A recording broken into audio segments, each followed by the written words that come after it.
Hello, my name is Allison Hardy, and this is my integrative learning project presentation.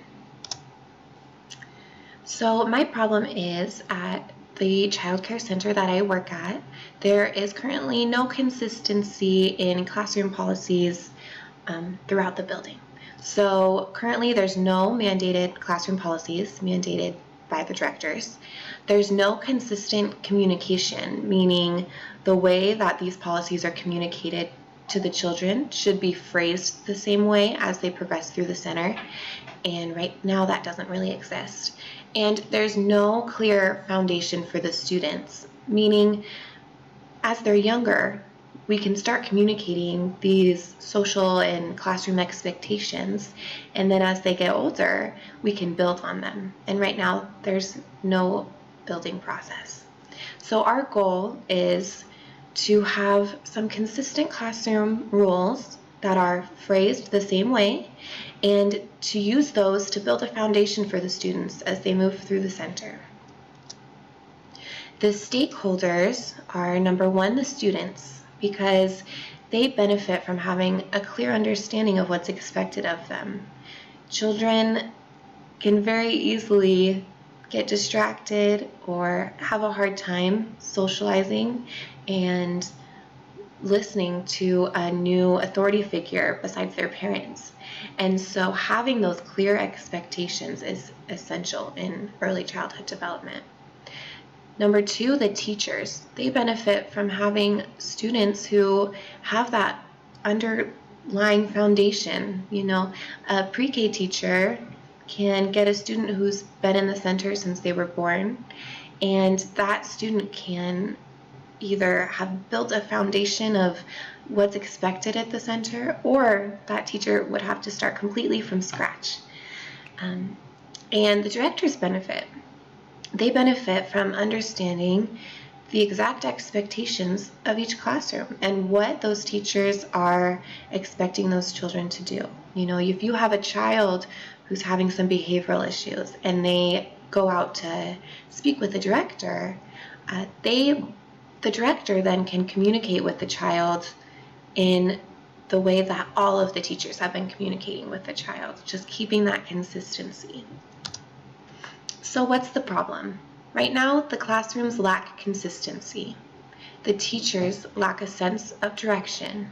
In Idaho, you don't need any formal education to work in early childhood development.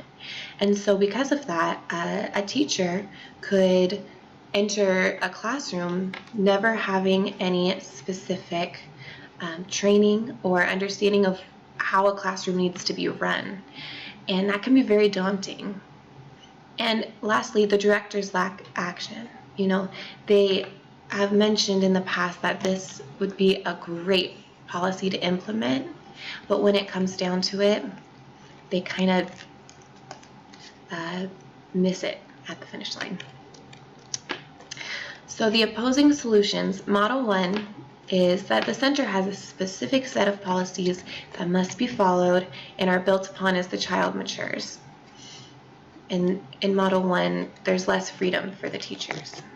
Model 2 gives the teachers the freedom to cater their classroom policies to their child needs and to create their own classroom policies.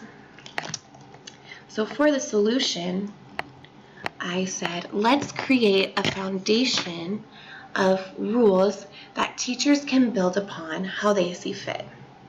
So an example of the 4 rules would be: we play safely. We keep our classroom clean, we listen to the teachers, and we are kind. Those are our whole center's classroom policies. But then as we give those classroom policies to the teachers, they're able to cater those to the specific needs of what's going on in their classroom. So teachers are allowed to incorporate them based on their specific classroom needs. So an example would be, we play safely. In a 2-year-old classroom, you can say, we play safely. That means we keep our hands to ourselves. In a pre-K classroom, we can have built on that. The pre-K is around 4. So we can say, we play safely. That means we keep our hands to ourselves. The bark on the playground stays on the ground. We ask before taking a toy. We walk inside. You can build on it however you see fit. And then if an issue arises in your classroom where you notice, for example, say the manipulatives at their learning stations, say the kids are kind of taking them and moving them throughout the room, and that becomes more of a problem. You can say, we keep our classroom clean. That means we keep our things at their stations. There's so many ways you can build. And I think that this is a great way for there to be those clear communication, the consistency, but also give the teachers the freedom to look at their classroom and to incorporate their own policies based on the specific needs of the children in the classroom. Thank you so much.